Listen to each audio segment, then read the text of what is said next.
Anlässlich zu Sonic 31. Geburtstag gab es mal wieder ein Spiel, wo man die alten Teile von Sonic spielen kann. Doch im Gegensatz zu früheren Spielen dieser Art hat Sega dieses Mal deutlich mehr geboten und mit Sonic Origins wurden viele neue Inhalte, neues Gameplay im Rahmen des Jubiläumsmodus und noch vieles mehr geboten. Und damit begrüße ich euch zu einem neuen Errungenschaftsvideo auf diesem Kanal. Insgesamt 36 Errungenschaften umfasst diese Spielesammlung. Eigentlich sind es 35, aber auf Steam gibt es noch die Complete Errungenschaft, die wirklich einfach zu holen sind. Aber überzeugt euch einfach selbst davon. Und damit würde ich sagen, legen wir mal los mit den ersten Errungenschaften. Sonic Origins enthält grundsätzlich die Spiele von Sonic the Hedgehog 1 bis Sonic the Hedgehog 3 and Knuckles. Sobald ihr eines dieser Spiele zum ersten Mal startet, bekommt ihr eine tolle Animation zu dem jeweiligen Spiel zu sehen und danach schaltet sich auch schon die erste Errungenschaft bei jedem Spiel frei.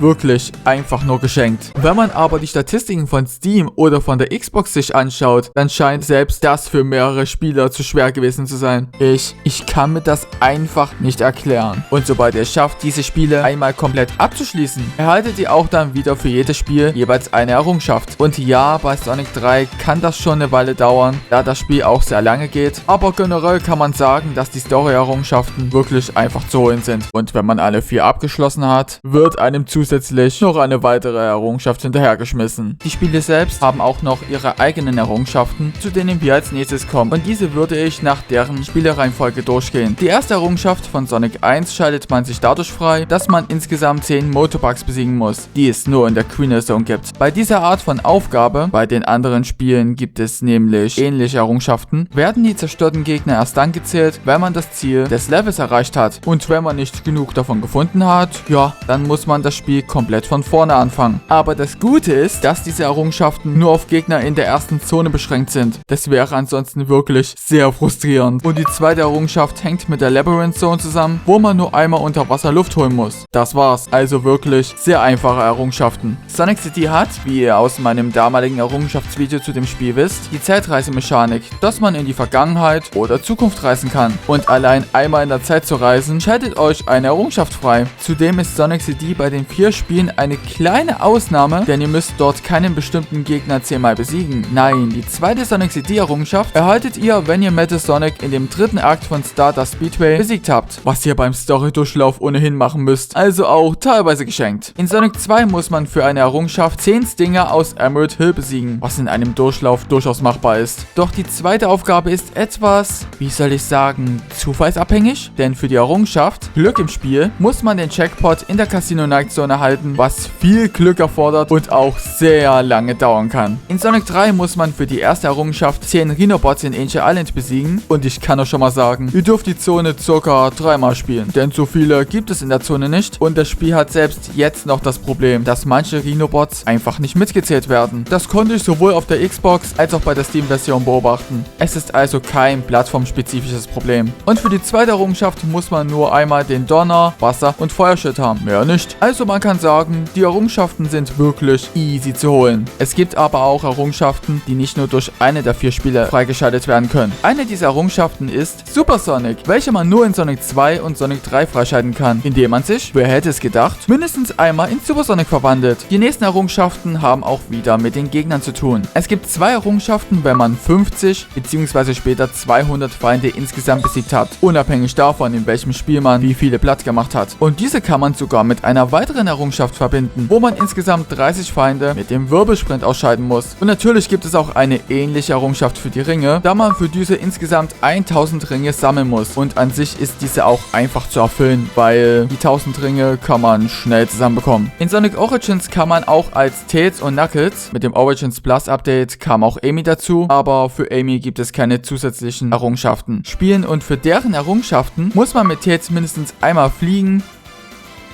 und mit Knuckles einmal kleiden. Relativ easy, nicht wahr? Da fragt man sich schon, warum dann nur so wenige Spieler auch die Errungenschaft freigeschaltet haben. In Sonic Origins gibt es anstatt Leben die Münzen, mit denen man zum Beispiel die Special Stages wiederholen oder auch sich Gegenstände im Museum holen kann. Dazu kommen wir gleich, aber man muss für alle Objekte viele Münzen sammeln, was man im Missionsmodus sehr schnell schaffen kann. Und dort gibt es auch wieder einige Errungenschaften. Jedes Spiel verfügt über mehrere Missionen von Stufe 1 bis 5, wobei man immer eine Mission von einer Stufe abschließen muss, um um die Mission der nächsten Stufe freizuschalten. Und das unabhängig davon, welchen Rang man bekommen hat. Doch euer Ziel muss es sein, bei jedem Spiel 10 Missionen auf Rang S zu schaffen. Denn dafür bekommt ihr jeweils eine Errungenschaft. Und es sind immer mehr als 10 Missionen pro Spiel vorhanden, weil ich auch verstehen kann, dass man nicht alle auf Rang S schaffen wird. Wie zum Beispiel die Sky Chase Missionen. Und ehe ich es vergesse, für die erste Mission, die man abgeschlossen hat, gibt es auch eine Errungenschaft. Also 5 Stück kann man sich hier holen. Und damit kommen wir langsam zu den letzten Errungenschaften. Im Museum gibt es zu den Bildern, der Musik und den Videos eine sogenannte Premium-Sammlung, wo man sich die einzelnen Gegenstände mit Münzen freischalten muss. Natürlich müsst ihr für die Errungenschaften nicht alles freischalten. Es reichen 30 Bilder, 10 Soundtracks und 6 Videos aus, um diese freizuschalten. I mean, ihr könnt euch gerne alles holen, aber dafür gibt es keine weiteren Errungenschaften. Und wenn man sich einen Premium-Inhalt, am besten ein Bild, angeschaut hat, dann gibt es auch dafür eine Errungenschaft. Die vorletzte Errungenschaft betrifft den Spiegelmodus, wo es ausreicht, wenn ihr zum Beispiel Sonic 1 im Spiegelmodus startet und Queen Hill Zone Act 1 einfach nur abschließt. Denn ein Level im Spiegelmodus abzuschließen, schaltet dessen Errungenschaft frei. Und die letzte ist wirklich lächerlich, denn man muss den Bossturm eines Spiels nur einmal starten, dann bekommt man diese Errungenschaft. Man muss weder einen Bosskampf gewinnen, noch den Turm abschließen. Wie easy will man es noch machen? Sega, ja. Und bei Steam gibt es dann am Ende die besagte Complete-Errungenschaft. Und damit sind wir schon am Ende des Videos. Zu Sonic Origins kann man ehrlicherweise sagen, dass alle Errungenschaften wirklich easy zu holen sind. Klar, bei den Missionen können nicht so gute Spieler etwas straucheln wegen den S-Rängen, aber selbst das ist definitiv machbar. Seid ihr auch der Ansicht, dass die Errungenschaften easy zu holen sind? Und was ist eure Meinung zu diesen Errungenschaften? Schreibt es gerne mal in die Kommentare. Wir sehen uns dann im nächsten Video wieder. Bis dahin und ciao!